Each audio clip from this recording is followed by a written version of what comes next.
I'm going to start putting the brakes on the breakthrough, or how I use simple logic to uncover a flaw in an old claimed theorem in statistical foundations. And these are the parts to it. I have to admit that I'm somewhat reluctant to present this for three main reasons. And one is that for sure, it differs from the presentations that we are typically giving in this forum on stat wars and their casualties, even though it most definitely has some serious casualties. For example, the topic, the likelihood principle, is incompatible, says Allan Birnbaum, with the main body of modern statistical theory and practice. Incompatible with Neyman Pearson theory, confidence intervals, incompatible in general, even with such well-known concepts as standard error of an estimate and significance level. And Berger and Wolpert say the same. The trouble with the significance levels and why it's incompatible is that they involve averaging over sample points, other than just the observed point.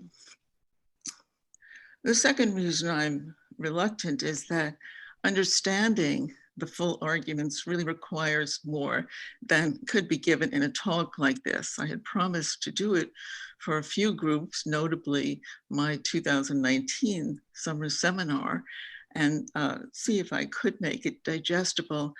And in so doing, I'm foregoing some of the symbols that really are important, but that you could look at in the paper. And finally, it's something that I haven't been immersed in quite a while.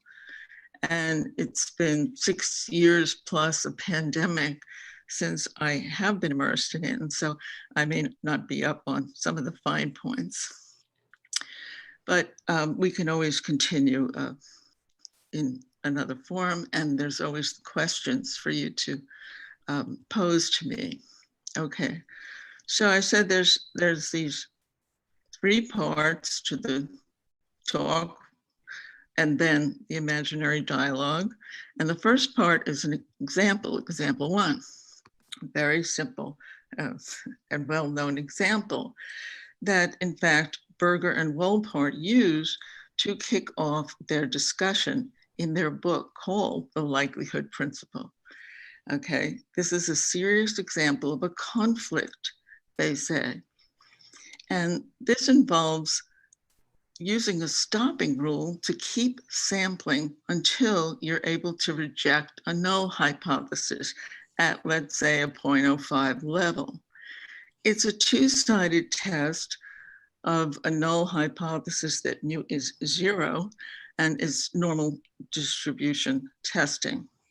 Keep sampling until you get, let's say, 2 standard deviations and then stop. So you try, let's say 10 trials, still don't get it, 20, 30, 40, and you keep going, and eventually, arbitrarily, let's suppose that they stop at 169. On the 169th trial, they have a statistically significant result. And so this is the stopping rule, and this is called optional stopping, and it's contrasted to fixed sample size, like if we started out with 169 trials to begin with. So I will use, let's see, I can point Y star here to represent the outcome in this optional stopping experiment, which will be E2, okay? Stopping with n equals 169. By contrast, X star will refer to the outcome in the fixed sample size experiment. That will be E1, and there it's fixed that we're going to do 169 samples. On the face of it, comparing these two outcomes, Y star and X star seem different evidentially. for a legitimate 0.05 assessment with the fixed sample size, you would get a p-value of 0.05. But with the optional stopping, the probability of erroneously rejecting the null hypothesis accumulates. And the probability of having reached by n equals 169, I wrote here 0.55. I think it's more like 0.4. I'm not sure where that number, I think, came from David Cox, but whatever. We know that there's a difference. That's the key. Moreover, this is what's called a proper stopping rule. It will stop with finitely many trials, and it's assured of rejecting the null hypothesis, even if it's true. So we also have to assume that both of these experiments, optional stopping and fixed sample size, are seeking to make inferences about the same parameter, call it theta, the mean. And it also has to have the same value, even though we don't know what it is. Finally, the statistical model has to be given. That's a lot, okay?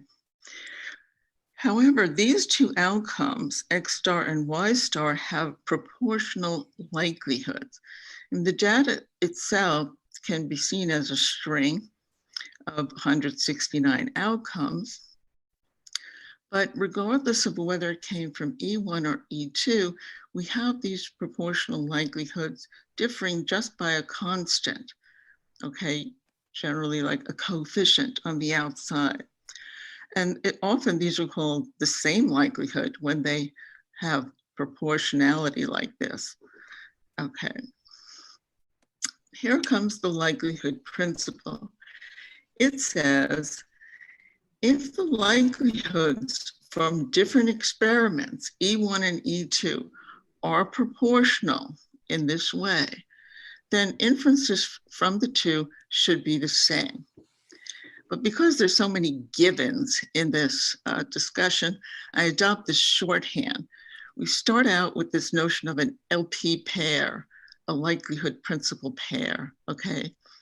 Whenever X star and Y star from different experiments, E1 and E2, have these proportional likelihoods over the relevant parameter, I'll call them LP pairs. And the star, in fact, will indicate that they are LP pairs. And then we can talk in a general way about the inference that would follow or could be made depending on the account that you're in, based on experiment E and outcome Z. And in the paper, the 2014, I really like to put the experiment E as a subscript here that really points up the experiment more clearly, but this seemed easier to put on a slide. So here's the likelihood principle in its abbreviated form. It says, if X star and Y star are LP pairs, then the inference from X star should be equal to the inference from Y star. That's what it asserts. And of course, that's the focus, the controversial principle that I'll be talking about. And it's Allan Birnbaum that brings forward this argument in 1962. He was very keen to consider general principles of what he called informative inference, by which he meant really parametric inference within a model. And he was trying to generalize over different methods and schools, which is pretty impossible to do. So he had this notion of evidence, EV, that he might be able to generalize about. So this first example then is the optional stopping one, and the likelihood principle, this is Edwards, Lindman, and Savage, say that really when the rules or when the stopping rule finally stops should be irrelevant. The rules governing when data collection stops are irrelevant to data interpretation. And he's happy that with the likelihood principle, we restore the simplicity and freedom that's lost if you use Neyman Pearson tests or other. In fact, It's often called the stopping rule principle, which asserts the irrelevance of stopping. And so the book, The Likelihood Principle, begins with this example, as I said, and it's also the example you'll see in Edwards, Lindman, and Savage.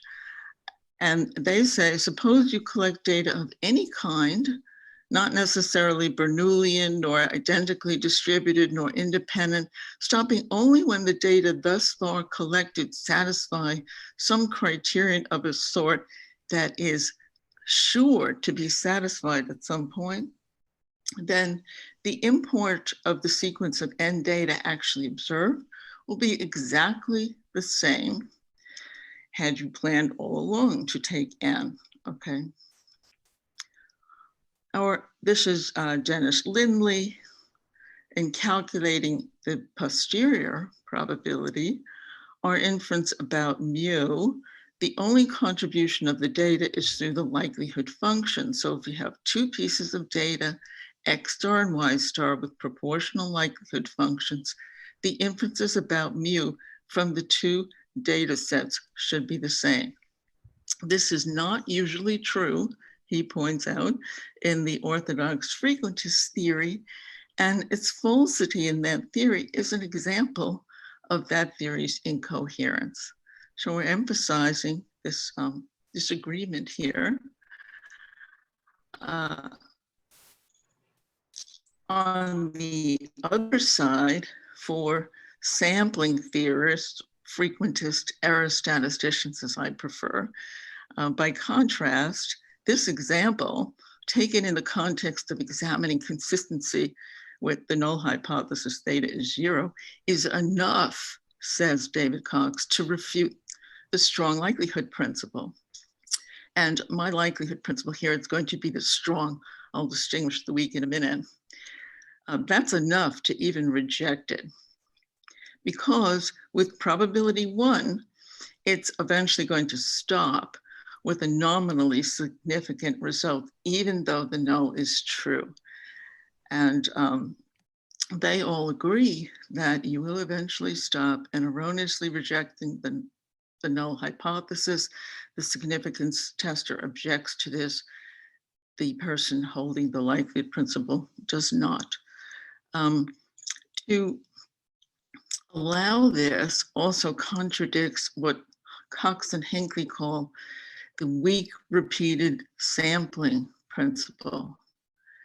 And this principle is saying that a method that is wrong most of the time, if not always, should be rejected.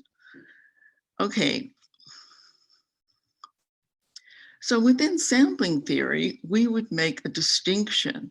We would not consider X star evidentially equivalent to Y star, right? We already said the p-values would be different. Whatever they are, they're going to differ. So what we have here can be called a violation of the likelihood principle, an LP violation. To put that in an abbreviated way, any case where you have X star and Y star, right? They have proportional likelihood. They form an LP pair. Nevertheless, the inference from X star is not equal to the inference from Y star, then you have an LP violation, okay? And this argument is supposed to hold for any form of inference, so long as it's one of these informative inferences about a parameter within a model, but it should hold for p-values, confidence levels, whatever. And I'm using the p-values just really to simplify the argument. Of course, someone could say they don't care about the error probability control and they don't care about weak repeated sampling, but I want to be clear, I'm not here trying to convince you of the error statistical account that violates the likelihood principle. Okay, what's of interest is that Birnbaum seemed to show that the frequentists couldn't consistently allow these LP violations, that they would have to give up something else. He himself, by the way, was a frequentist, so he was kind of alarmed and disturbed to see this. Okay. So he was trying, and he thought he had shown that this result holds for frequency-based statistical inference. And this is from a well-known paper by Evans, Fraser, and Monet, when they say, within the context of frequency-based statistical inference, Birnbaum argued that these two principles we'll talk about, conditionality and sufficiency, implies the likelihood principle. And it was considered a very exciting result of Birnbaum's. It was a breakthrough in statistics. It's in the breakthrough volume I mentioned. Savage says, without any intent to speak with exaggeration, it seems to me this is really a historic occasion. This is a landmark in statistics. Of course, I myself, like other Bayesians, have been convinced of the truth of the likelihood principle for a long time, and it follows very simply from inference by way of Bayes' theorem. But what was interesting about this, again, is that it seemed to hold for frequentists. And so it would be hard to point to even a handful of comparable events, says Savage. All of these traditional computations violated. And he also thinks that people aren't going to stop at the halfway house of using likelihoods. He says they're going to go full-blown Bayesian once they see the Birnbaum result, which was, remember, 1962.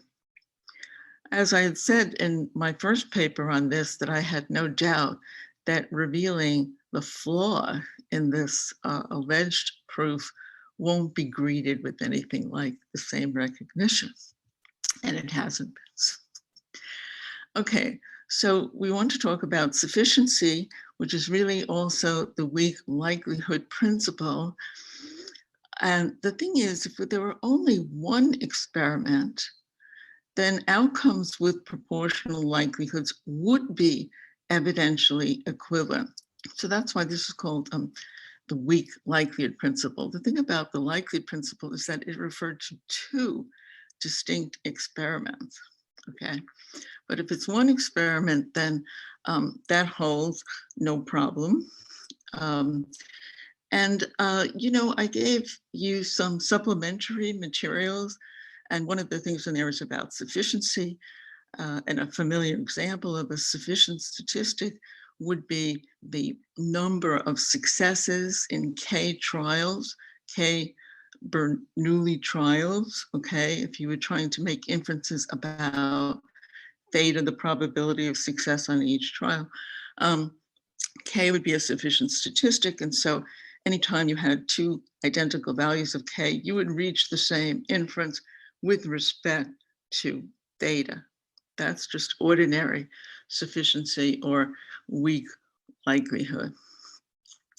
It's also assumed in this abbreviation here, whatever else you need for the computation in E. Okay. So that was the example one. Example two involves a mixture experiment. And it comes first from Cox 1958. Two measuring instruments of different precisions, or you shouldn't get blamed for something you didn't do or credit for something you didn't do. So here's how it goes. You flip a fair coin to decide whether to use a very precise or a very imprecise tool, E1 or E2. The experiment has two steps. First, you flip the coin to see whether you're going to perform E1 or E2. Then you perform it and you write down the outcome. What this conditionality principle says is that once it's known which experiment, which E sub I for I1 or 2, actually produced your outcome Z, then the p-value or other inferential assessment should be made conditioning on the experiment actually run. Now, it has to be required that the randomizer, in this case, the flipping, must be irrelevant to the parameter theta, Otherwise, this doesn't work. So I'll call it a theta irrelevant randomizer. And one of the examples that David Cox gave goes like this. In observing a normally distributed Z in testing that null hypothesis theta is 0, it might be that experiment E1 has a variance of 1, but the variance of E2 is great big, 10 to the 6th. Or it could be that they differ greatly in sample size to produce the same difference in precision. The bottom line is that the same measurement would correspond to a much smaller p-value if it came from E1 rather than E2 with its large variance. Okay. Now, it's possible that somebody would want to report, instead of conditioning on the experiment performed, they might want to report the precision of the experiment as the average of the two. This is called the unconditional assessment.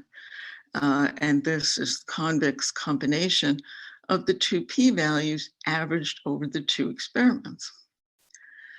And Cox identified this conditionality principle, which he's really calling the weak principle because there are stronger ones, to make this point. Suppose you know that you observed E2 with its large variance.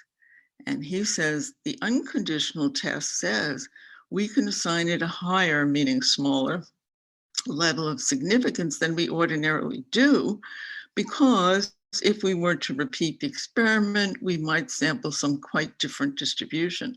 But this fact seems irrelevant to the interpretation of an observation, which we know came from a distribution with the larger variance.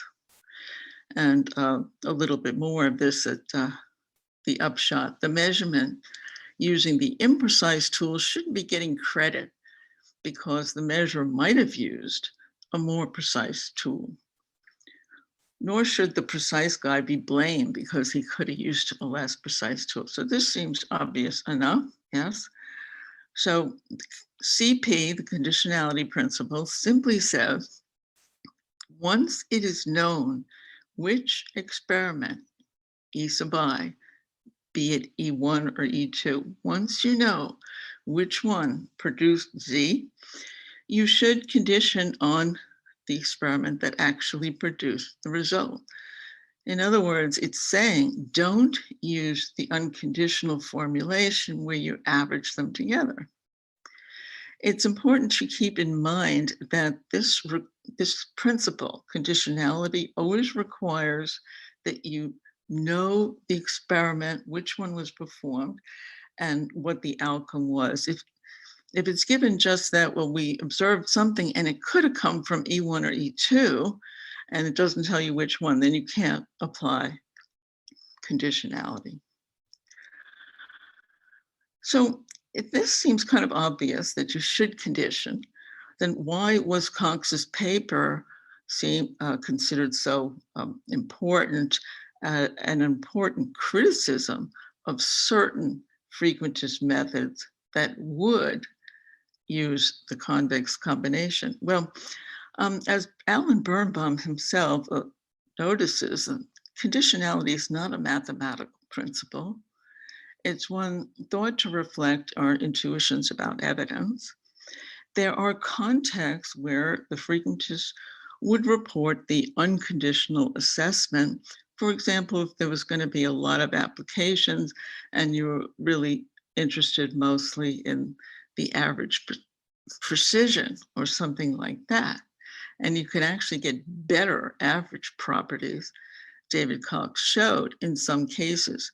So Cox admits, he says, if the object of the analysis is to make statements by a rule with certain specified long-run properties, the unconditional test is in order. If, however, our object is to say what we can learn from the data that we have, the unconditional test surely is no good.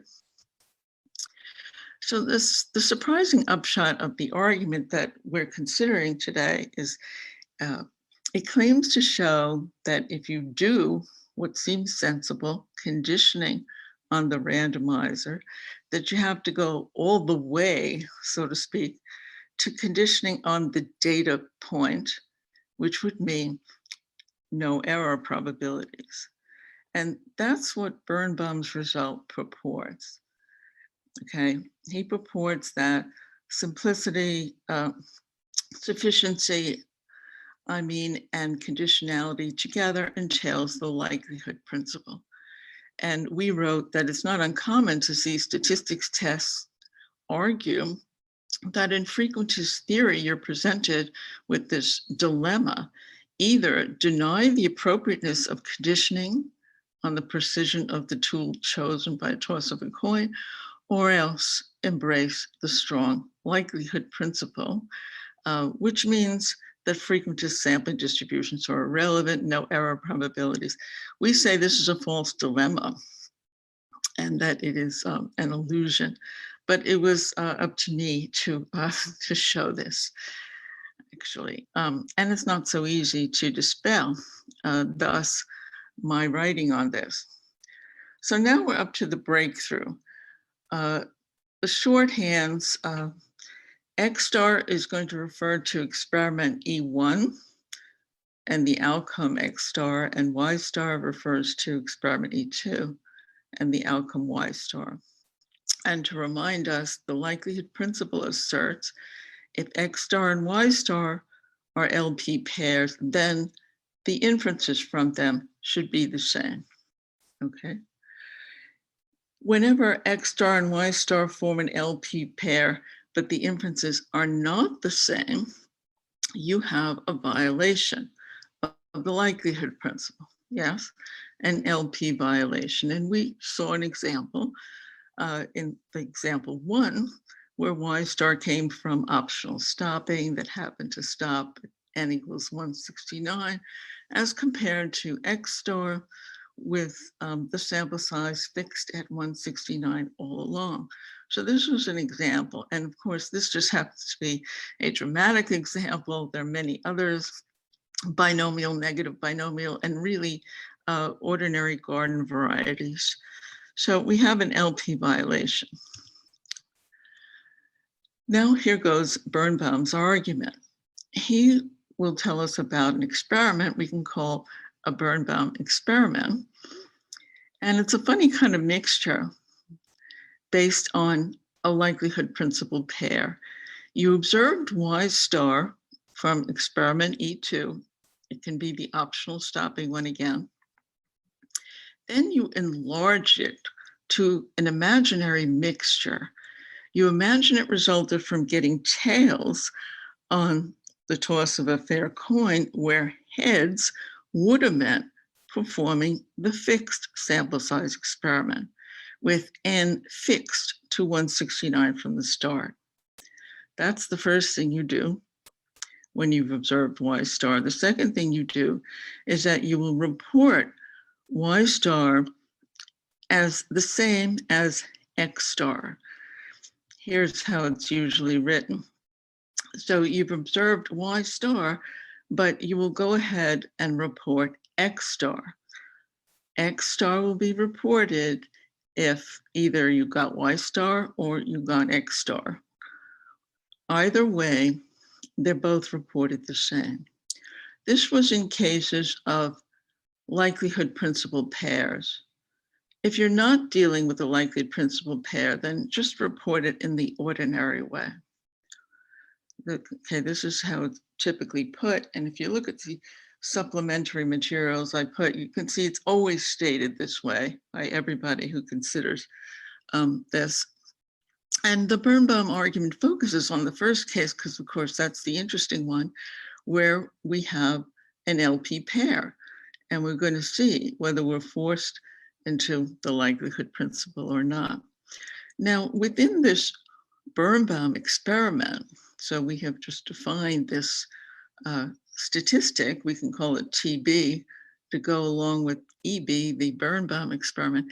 It's a sufficient statistic within this experiment that I'm calling a Birnbaum or Birnbaumized experiment. Okay, So how do you make an inference within a Birnbaum experiment, EB? Well, what you would do is report the convex combination if you were doing p-values, okay? And you'd get the average, whatever it is, 0.3. Because what happened is you have just identified y star and x star. Now, I said it was a funny kind of mixture. That's for two reasons. First of all, it didn't happen.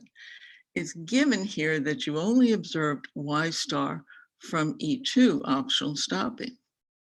Nevertheless, you're to report an outcome as x star from E1, even though you actually observed y star from E2.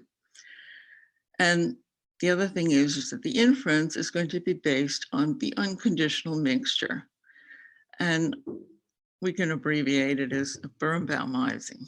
And we're supposed to do this for every LP pair, because you have to remember that the likelihood principle is a universal generalization that says for any pairs, give me any y star, I'll show you that if it has a pair in x star, then you ought to treat them the same inferentially, unless you want to violate conditionality or sufficiency.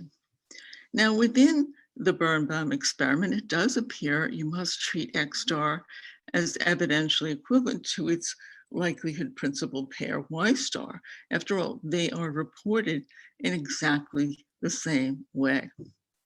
So now we get the first premise of his argument. If you did use this Birnbaumization, inference within EB, indeed, x star and y star are evidentially equivalent. They're both equal to this unconditional, the convex combination. The second premise is, well, if you use conditionality, then the inference from y star is actually P2. This will be the p-value that goes along with the optional stopping, 0.5, whatever it is. And the next part of that premise, if you observed x star, then you report the ordinary p-value, 0.05. Now, the conclusion is supposed to be, therefore, P1 must be equal to P2, that you must draw the same inference from x star and y star. But we are starting with an LP violation. We know with the optional stopping versus the fixed sample size that the p-values differ. So we have true premises and a false conclusion in any case of an LP violation. So this argument is not valid. That would be the definition, in fact, of an invalid argument. We can formulate Birnbaum's argument as a valid argument, but then it won't be sound. It will turn out that the premises must, at least some of them, be false and even conflicting with each other. Okay. But instead of continuing with the formal paper, what I'm going to do is sketch an exchange, that an imaginary exchange, like an imaginary mixture, with Allan Birnbaum. And I post it each year. I vary it every year on New Year's Eve. It's like that movie, Midnight in Paris, but it's Midnight with Birnbaum, where I meet up with him. And we talk, in fact, about this result. And these are just the main parts. So the era statistical philosopher, I say, it's great to meet you, Allan. I've always wanted to meet you, and I happen to be writing on your famous result, the likelihood principle. And Birnbaum says, ultimately, you know, I rejected the LP as failing to control error probabilities, except in the trivial case of testing point against point hypothesis, where they're pre-designated. I'd say, I suspected you found the flaw in your argument at some point, because it doesn't seem to work. Birnbaum, well, I'll happily invite you to take any case that violates the likelihood principle and allow me to demonstrate that the frequentist is then led to inconsistency with either sufficiency or conditionality. And whoever wins this little argument, he says, has to pay for the whole bottle of vintage champagne. Oh, I'll be happy to pay for it, I say. Good, you'll have to, Birnbaum says. Now take any violation. Let's suppose we're doing two-sided normal testing. Y star from optional stopping E2, and it stops with a 2 standard deviation difference. It happens to stop, let's say, at n equals 169. I will show you that Y star must be inferentially equivalent to X star from the corresponding fixed sample size experiment E1, where n was fixed all along to be 169. So I will show you the two inferences have to be the same. And of course, both of them are making an inference about the same parameter, and the model is given and all of that. Do you agree, he asked me, that for a frequentist, Y star is not evidentially equivalent to X star? Yes, that's a clear case where we reject the likelihood principle, and it makes perfect sense to distinguish them, to distinguish their p-values, because optional stopping makes the p-value quite a bit higher. I don't see how you can make them equal. Birnbaum says, well, I'll show you then. You'll have to renounce another principle that I believe you hold, conditionality. I assume you hold sufficiency. He doesn't really make much of it. And I just laugh. Okay, so he says, suppose you've observed Y star from E2. You admit, don't you, that this outcome could have occurred as a result of a different experiment. It could have been a fair coin was flipped, and it was agreed that if you get heads, you perform E1, fixed sample size, and tail instructs you to perform the optional stopping test E2. And it happens that you got tails, and furthermore, you run the experiment, and you manage to stop at n equals 169. This is a mixture experiment. I say, well, that's not how I got Y star. Okay, I know I got it from E2, but okay, it could have occurred that way. Good, he says. You must grant further that your result could have come from a special variation on this mixture of mine. Call it a Birnbaum experiment, EB. You see, in EB, if the outcome from an experiment that you actually performed has an outcome with a proportional likelihood to one in some other experiment not performed, let's say E1, we say your result has an LP pair. He's using our abbreviation. In that case, EB stipulates you're to report Y star as if you've determined whether to run E1 or E2 by flipping a fair coin, and we assume it's theta irrelevant. So let's see if I understand a Birnbaum experiment. I run E2, and when I stop, I report my observed 2 standard deviation difference came from E1, even though I know it came from E2. And as a result of this strange kind of mixture. Yes, Birnbaum says, or equivalently, you could just report Y star was my result, and it could have come from either E1, fixed sampling, or E2, optional stopping that just happens to stop at 169. And the proof is often put this way, it doesn't make a difference. So you're saying if my result has an LP pair and experiment not performed, I should act as if I accept the likelihood principle. And so if the likelihoods are proportional, then the outcomes lead to the same inference? Well, wait a minute, he says. Experiment EB is an imagined mixture. It's a single experiment. So you really only need to apply sufficiency, which everyone accepts. You don't have to apply the likelihood principle, which refers to 2 experiments. Okay, the ES philosopher says, so Birnbaumization has turned the two experiments into one. But then how do I calculate the p-value within the Birnbaumized experiment? He's taken aback by my use of the word Birnbaumized. I don't think anyone's ever called it that. He said, well, I just wanted to give it a shorthand. So anyway, how do I calculate the p-value? Well, you would report, he says, the overall unconditional p-value, which would be the average over the sampling distributions, the convex combination, right?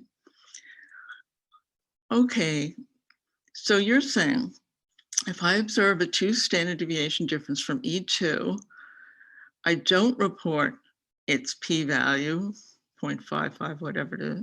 Instead, I'm to report the average p-value, averaging over some other experiment, E1, that could have given rise to an outcome with a proportional likelihood to the one I observed, even though I didn't obtain it this way. I'm saying, he says, you have to grant Y star from an optional stopping experiment E2 could have been generated through a Birnbaum experiment EB. And if you follow the rules of EB, Y star is evidentially equivalent to X star. That was the first premise of my argument. It goes like this. Within EB, the inference from Y star is equal to convex combination, okay? And so the two will be treated the same. I say, well, that's just a matter of how you defined the inference within your Birnbaumized experiment. We still have P1 is different from P2. 0.05 is not the same as 0.55. So I don't see the contradiction with my rejecting the likelihood principle. Hold on, Birnbaum says, I'm about to get to the second premise. That was just premise 1. Oh, boy, what's premise 2? Premise 2 is this, Birnbaum says, surely you agree, following conditionality, that once you know from which experiment the observed 2 standard deviation difference actually came, you ought to report the p-value corresponding to that experiment.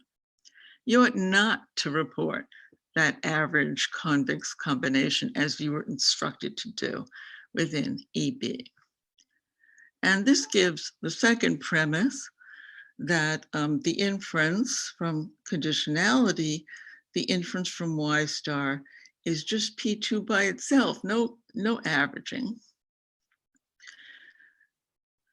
So having first insisted I imagine myself in a Birnbaumized experiment and reporting the average p-value, I'm now to return to my senses and condition to get back to where I was before I enlarged the experiment. Birnbaum says, yes, at least if you hold to the conditionality principle, and I'm sure you do, because I know you were working with Cox on this. Okay. And likewise, you would do the same thing. If you knew it came from E1, the p-value would be 0.05. There you go. You've got the result, he says. Well, the thing is, conditionality is defined for mixtures where you flip a coin to determine if E1 or E2 is performed. You can't perform the following. Toss a fair coin. If it lands heads, perform an experiment E1 that yields a member of an LP pair X star. And if tails, observe E2 that yields Y star.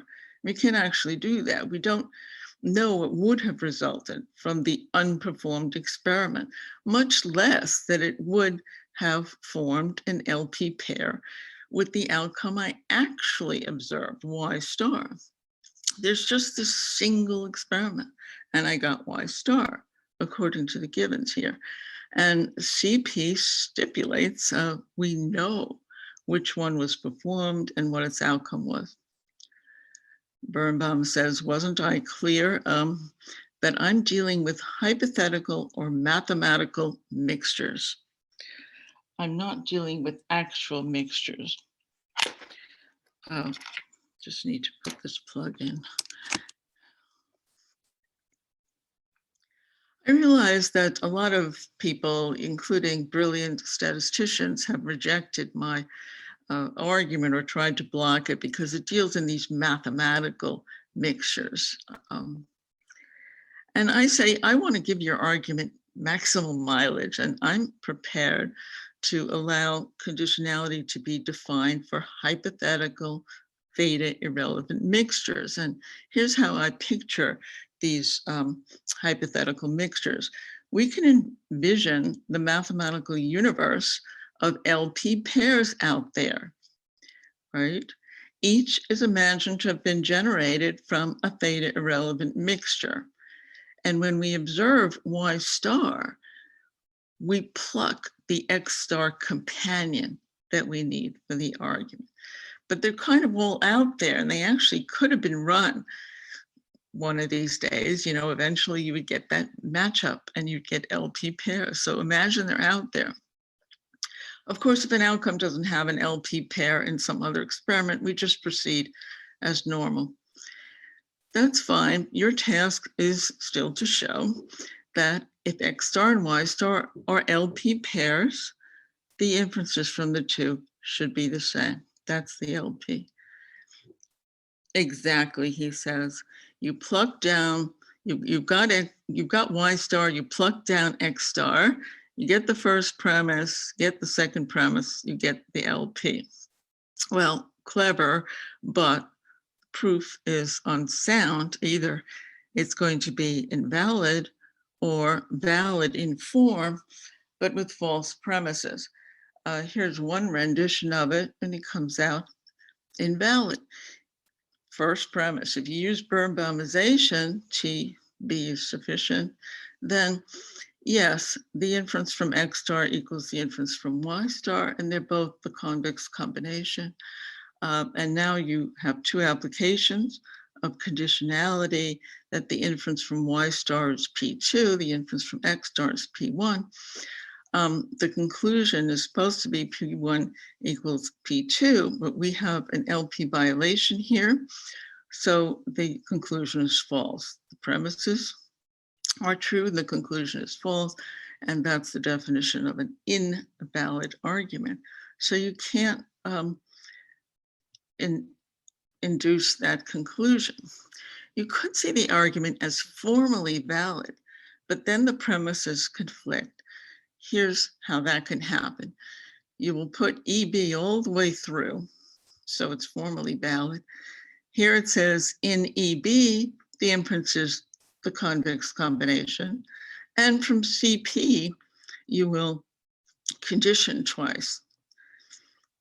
Okay, the trouble is these two conflict with each other, but they're if-then statements, so they actually, you know, can hold true.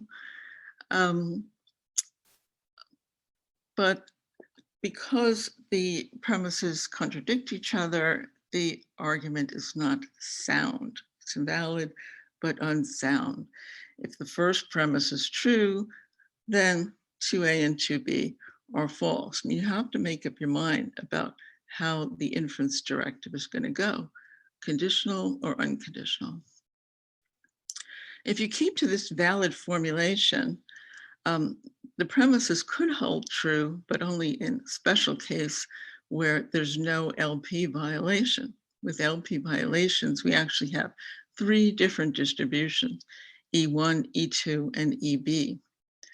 Otherwise, the premises contradict each other. Of course, anything follows from a contradiction, and the argument may be playing on that fact. Alternatively, I can get the premises to come out true, but then the conclusion is false for any LP violation. Again, invalidity. And any LP violation will be a case where the argument is unsound. The only thing would be to restrict it to cases that couldn't have any LP violations. And he says, well, of course, I'm really not interested in showing the LP follows for these other accounts for Bayesians and likelihoods. They have much simpler ways to derive the LP follows directly from Bayes' theorem or from inference by way of likelihoods. My argument was to hold for approaches which are independent of this Bayes principle. Well, the trouble is, I say there's no contradiction for a frequentist by dint of holding sufficiency and conditionality and still having LP violations. A little aside here that contemporary non-subjective Bayesians do concede that they have to live with some violations of the likelihood and stopping rule principles. So Birnbaum says, well, some people still think it's a breakthrough. And this is just the last point here. I've come to see that really clarifying the entire argument turns on defining conditionality. Yes, Birnbaum says, the monster of the likelihood principle arises from viewing it as an equivalence instead of going in one direction, which is the way it always had been, going from mixtures to the known result. And I say in my 2014 paper, I also view it as an equivalence, but there's a subtle equivocation that invalidates the move to the likelihood principle. I have a few ways to try to make this out. And this is one of the reasons the example is so interesting, especially for philosophers, because there's this logical mood.